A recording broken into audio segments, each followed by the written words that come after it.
Tea. Earl Grey. Hot.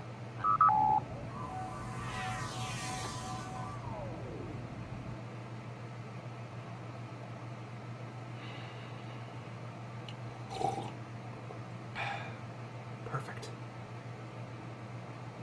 What's going on, guys? Welcome back to the Major Losers. Today I'm ecstatic. Today I'll be discussing and reviewing a game that I've logged over 100 hours in. A game that soothes the fire in this nerd's heart. A free game that I love so much that I've put nearly $50 into it for aesthetic packs, ships, and uniforms. A game that, if you couldn't tell, was, in fact, Star Trek related. So sit back as I tell you about none other than Star Trek Online.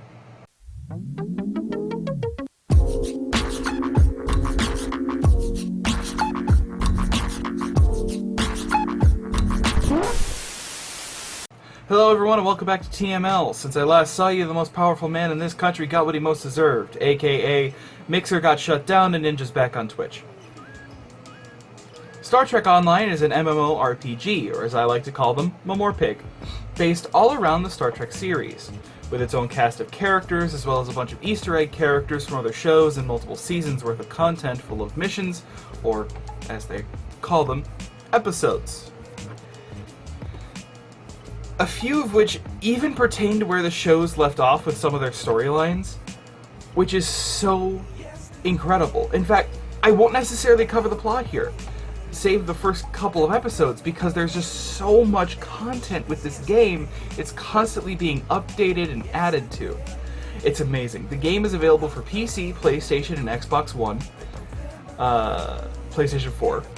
It was first released to the public on February 2nd, 2010, and is set in-universe 30 years after the events of Star Trek Nemesis. The start of the game is extremely well done and well written. You're a cadet in Starfleet Academy who's going to be graduating soon. All you need to do before graduation is get a training flight aboard the USS whatever you named your ship. That and some phaser training, but that's minor and it's just a tutorial teaching you how to shoot your guns. Once you're on board your training flight, things are going fairly smoothly until a Klingon bird of prey decloaks and attacks your training ship. You sustain heavy damages, the Klingons board, and in a bid to save your ship, Captain Taggart, the man commanding your training flight, gives himself up, transporting himself to the Klingon ship as it recloaks, hoping that the Klingons, having him, will let you, the cadets, go safely. When they show no intentions of doing that, he tells you to lock onto his comm badge's location and fire, giving you the exact location of the cloaked Klingon ship. The cadets fire, and now you, having been temporarily assigned first officer for the training flight, are in command of a ship of scared cadets. With no captain and a possible Klingon war looming over the horizon, the USS, however creative you got, tucks its nacelles between its pylons and decides to head back to Starbase. However, on the way there, they receive a distress call from another Federation vessel. Fearing that it too had been attacked by the Klingons, you go to investigate, only to find out that it was not attacked by Klingons, but in fact attacked by the Borg. Upon further investigation, you find that the ship you found is being commanded by a holographic AI. The Borg have begun to assimilate the planet below. You beam down to help as many people as you can before going back up to fight a Borg cube until reinforcements arrive. Once they do, they tell you to go home and let the adults clean up the mess. They're not mad, just disappointed. Once you arrive back at Sol Station, the Admiral informs you that for your heroics and how you handled yourself commanding a ship full of cadets against not only the Borg, but also the Klingons, he informs you that Starfleet is facing a massive threat. From the Borg, from the Klingons, from the Romulans even. Good captains are hard to come by, but for proving yourself adequately, Starfleet has decided to fast-track you and give you command of the USS insert whatever name you picked here. And that's how the game begins. The game is absolutely amazing, with a jaw-dropping beginning, amazing little Easter eggs, the insane amount of customization features and options. You can customize all of your uniforms for you and your crew. You can have multiple outfits for on-duty and off-duty. You could save multiple outfits. You can customize your starships. Which nacelle design do you want? What paint livery do you want on your secondary hull? What kind of, purely aesthetic, material do you want your ship to be built out of? What do you want your bridge to look like? Is the interior of your ship large? Is it small? What statues or trophies or accolades would you like hanging in your ready room? Or in your lounge? You can customize everything down to the name and registry number of the shuttlecraft aboard your starship. I once made the mistake of asking the world chat what I should name my new 4-engine science vessel, and I'd like to thank them for making me fly around in the USS Quachlong Long John for a few months. That happened.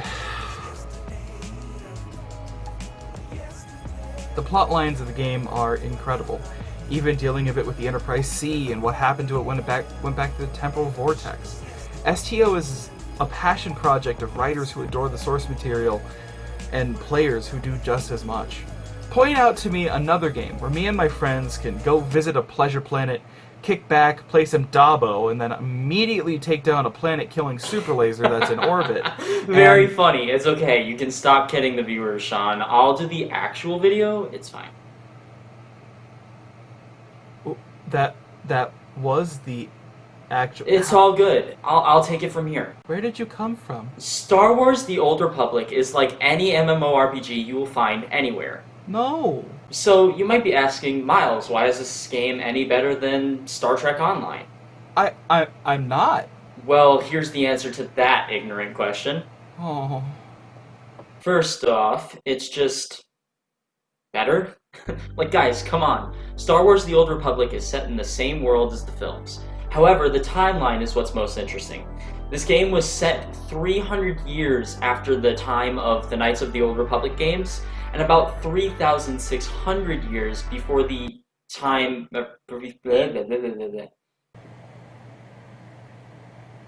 You never should have let me edit this video. And about 3,600 years before the films alone. I wish I could tell you how the game starts, but I only know 2 out of the 8 possible beginnings. Now, as we all know, character creation takes a long time, especially considering all the players... Especially considering that the players for the Old Republic can choose 8 character classes on each side of the Force. Now, I am a huge fan of the Galactic Republic, so I have played 2 of those options. For the Galactic Republic, you can play as 2 unique classes of Jedi, Consular and Jedi Knight, a smuggler similar to Han Solo, or a Stormtrooper. For the dark side, the player can choose to play as a bounty hunter, a Sith warrior, an Imperial agent, or a Sith Inquisitor. All of the character classes have an advanced option.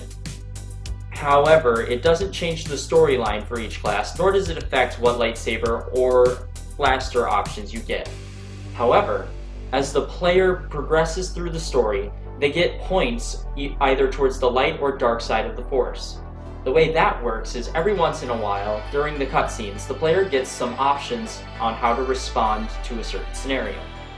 Some of those options have a point value ranging from 10 to 150 at the most that I've seen.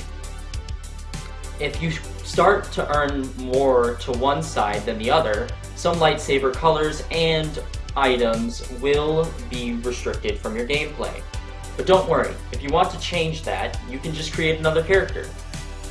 Each class has a starship that is used as the class's base of operations.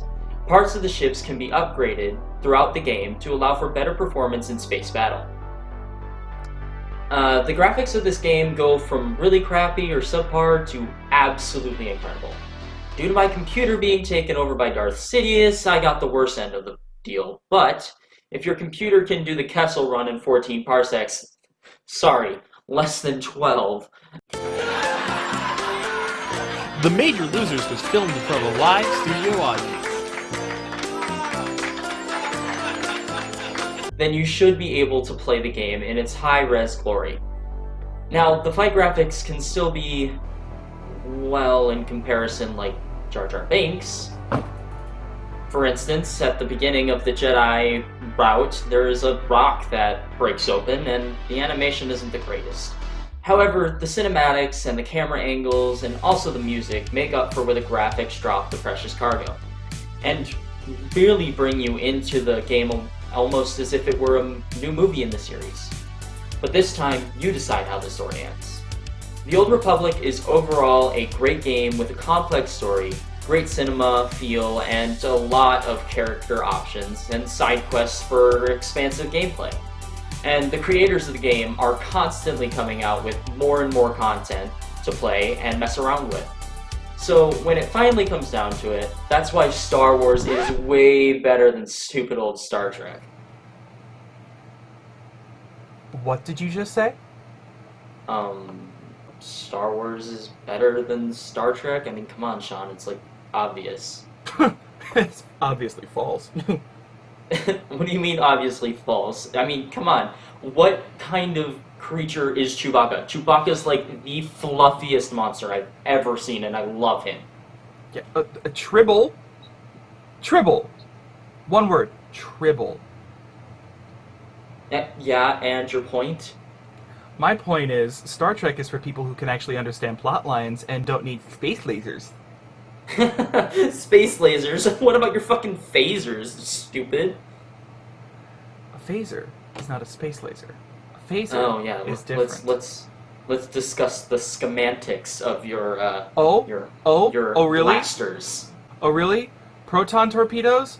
Photon torpedoes? Which one of those came first? You know, I don't think that really matters when Star Wars still has one character that makes it all the way through the entire series without dying. Okay, look. Commander Charles Tucker III is a special exception. I don't know why the writers have it out for him. They just do. Alright? I'm sorry. What about all these side characters that also die? Like crazy. Like a crazy amount. What about the side characters that make it a much better show and a much deeper world? Okay, well, I still think Star Wars is better, and I'm pretty sure most of our viewers will agree. I beg to differ. Okay, well. Just saying. Look, how many hours of Star Trek are there? Over 700 on film alone. Listen, buddy, do you want to take this inside? Because it's too cold outside. You're right. It's actually kind of chilly. I mean, like, I got a sweater you know, on, but like, and I mean, like, it's like 40 degrees out now. Yeah. Like, I'm not ready for winter. Anyway, you want to take this inside? You're on.